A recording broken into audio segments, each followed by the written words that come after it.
శ్రీమాత్రే నమః. మనం ఈరోజు చెప్పుకోబోయేటువంటి టాపిక్ ఏంటి అంటే మే 2వ తేదీ నుంచి గురువు మారనున్నాడు. మరి మేలో మారితే ఇప్పటి నుంచి ఎందుకు చెప్తున్నారండి అంటే ఎప్పుడు కూడా లాంగ్ టర్మ్ ప్లానెట్స్ అంటారు. అంటే లాంగ్ టర్మ్లో ఎక్కువ కాలం ఒక రాశిలో ఉంటాయి. అవి ఇంకో 2 నెలల్లో మారబోతుంది. కాబట్టి ఈ 2 నెలల తర్వాత మారబోతుంది. కాబట్టి ప్రతి గ్రహము కూడా అంటే అందులో చిన్న గ్రహాలు అంటే షార్ట్ టర్మ్గా తిరిగేటువంటివి ఉంటాయి, ఎక్కువ కాలం ఒక్కొక్క రాశిలో ఉంటాయి. అందులో గురువు ఒకడు. అంటే గురుగ్రహం మనకి సంవత్సరం మీద ఇంకొన్ని రోజులు ఎక్కువే ఉంటాడు ఒక్కొక్క రాశిలోని. అదేవిధంగా శని 2.5 రోజులు, రాహువు కేతువు 1.5 సంవత్సరాలు ఉంటారు.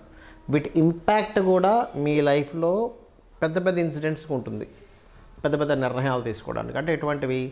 వివాహం కావచ్చు, గృహ సంబంధించినటువంటి గృహము వాహనం తీసుకునేటువంటి విషయాలు కావచ్చు, విద్యా సంబంధించిన విషయాలకు కావచ్చు, అదేవిధంగా సంతాన సంబంధించిన విషయాలు కావచ్చు, ఇన్వెస్ట్మెంట్స్ రిలేటెడ్ సంబంధించిన విషయాలు కావచ్చు, ఆరోగ్య సంబంధించిన విషయాలు కావచ్చు. వీటన్నిటి మీద కూడా ఈ యొక్క ముఖ్యంగా ఈ గురుగ్రహం యొక్క ఇంపాక్ట్ అనేటువంటిది ఎక్కువగా ఉంటుంది, గుర్తుపెట్టుకోండి. అయితే ఇప్పుడు మనం ప్రతి లగ్నానికి చెప్పుకోబోతున్నాం.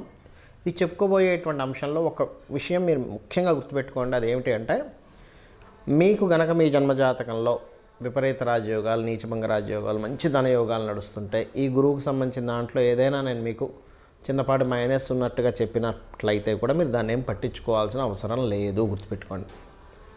ఓకే. కాకపోతే గురువు సంబంధించినవి చెప్పినవన్నీ కూడా పాజిటివ్గానే వస్తాయి ఇక్కడ, అందులో ఎటువంటి సందేహం లేదు. సో మనం ఒక్కొక్క లగ్నరీత్యా, లగ్నం తెలియని వారి రాశిరీత్యా మనం తెలుసుకుందాం.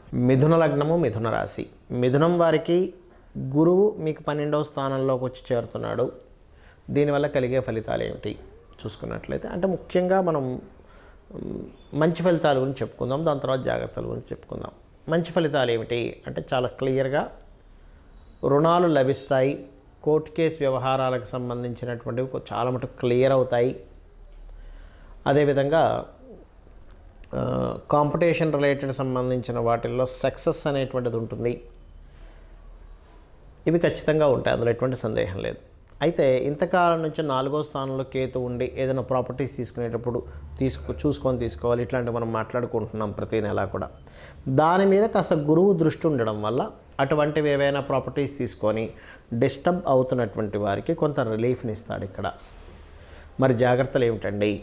జాగ్రత్తలు చాలా క్లియర్గా ఇన్వెస్ట్మెంట్స్ చేసేటప్పుడు చాలా కేర్గా ఈ ఇన్వెస్ట్మెంట్ చేస్తున్నాను, దీనికి ఎంతవరకు ప్రోగ్రెస్ ఉంటుంది, నేను ఏదైనా తొందరపడి డెడ్ ఇన్వెస్ట్మెంట్ చేస్తున్నానా అనేటువంటిది చూసుకోవాలి. ఎందుకంటే ఇక్కడ ఆలోచన స్థానాన్ని ఇబ్బందినిస్తాడు గురువు ఇక్కడ. అంటే ఆలోచన చేయకుండా తొందరపడి ఇన్వెస్ట్మెంట్ చేయడం.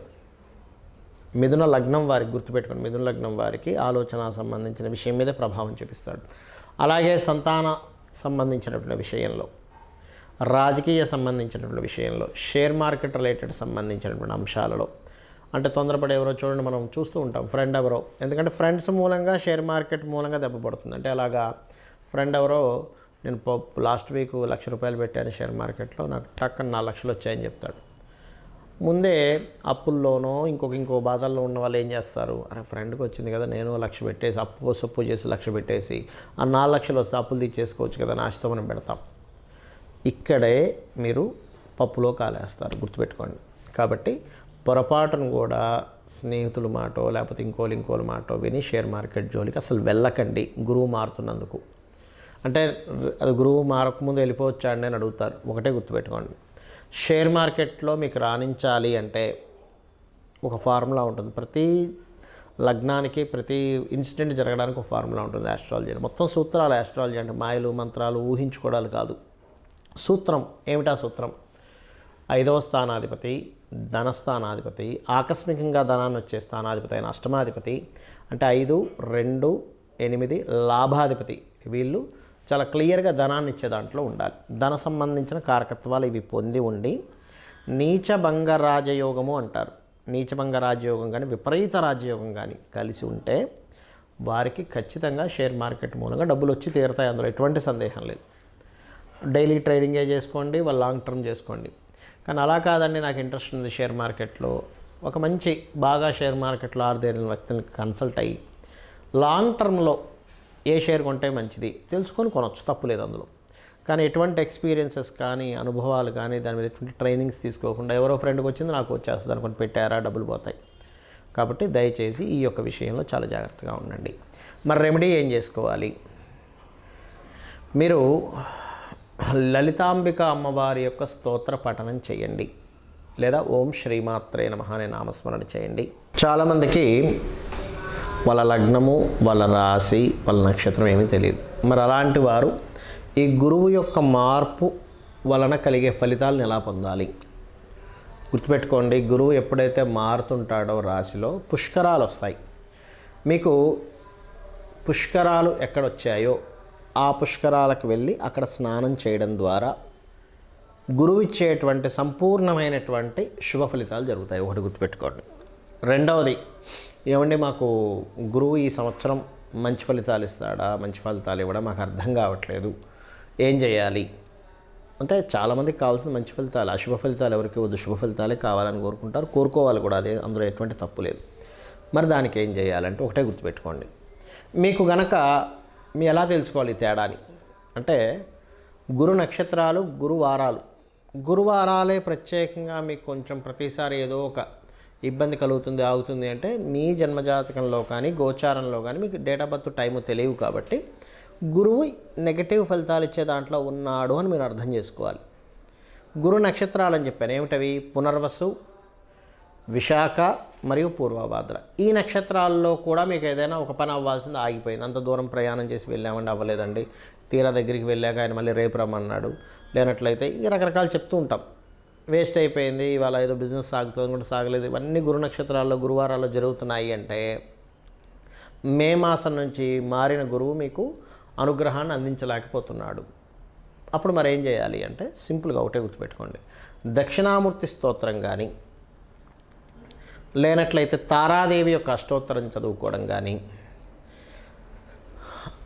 జై గురుదత్త, శ్రీ గురుదత్త అనే నామస్మరణ కానీ, దిగంబర శ్రీ పాదవల్లభ దిగంబర అనేటువంటి నామస్మరణ చేసినా కూడా గురువు యొక్క అనుగ్రహం పరిపూర్ణంగా కలుగుతుంది. లేదండి మీకు దగ్గరలో మీకు విద్య నేర్పినటువంటి గురువులు ఉంటారు, వాళ్ళకి ఏదైనా వస్త్రదానం ఇచ్చి వాళ్ళకి కాళ్ళకి నమస్కరించుకోవడం, లేదా ఎక్కడో ఉంటానండి నేను అమెరికాలో ఉంటాను, మా గురువుగారు ఏమో ఇండియాలో ఉంటారు, మాకు తెలియదు అంటే మాకు తెలియదు అంటే ఇన్ సెన్స్ మేము కలవలేము, పరిస్థితి ఆయన ఎక్కడున్నాడో కూడా తెలియదు. ఇప్పుడు ఒకప్పుడు మాకు నేర్పించారు కానీ ఇప్పుడు ఆయన ఎక్కడున్నాడో ఆయన డేటా, ఆయన ఫోన్ నెంబర్ కానీ ఆయన విషయాలు మాకు తెలియకుండా అయిపోయాయి అనుకుంటే కనీసం అతను స్మరించుకొని అతని పాదాలకు నమస్కరించుకున్నా కూడా గురువు యొక్క అనుగ్రహం పెరుగుతుంది. ఇది గుర్తుపెట్టుకోండి. అదేవిధంగా గురువారాలు మీకు ఎక్కువగా ఎఫెక్ట్ ఎక్కువగా వస్తుందంటే గురువారాలు ఉపవాసం ఉండండి, గురువారాలు దానం చేయండి. ఎటువంటి దానాలు ఇవ్వాలి? శనగలు, పసుపు రంగు వస్త్రము దానంగా ఇవ్వండి. అదేవిధంగా గురువారాల పూట గోవులకి అరటికాయలు తినిపించండి. పసుపు, గంధము లాంటి పదార్థాలని మీరు దానంగా ఇవ్వండి ఆలయాల్లో. అదేవిధంగా పసుపు వర్ణము కలిగినటువంటి పుష్పాలతో దక్షిణామూర్తిని సేవించండి. ఇవన్నీ కూడా ఏం చేస్తాయంటే గురుగ్రహ సంబంధించినటువంటి ఏవైతే మీకు నెగటివ్గా ఎఫెక్ట్స్ వస్తున్నాయో అవన్నీ తగ్గిస్తాయి.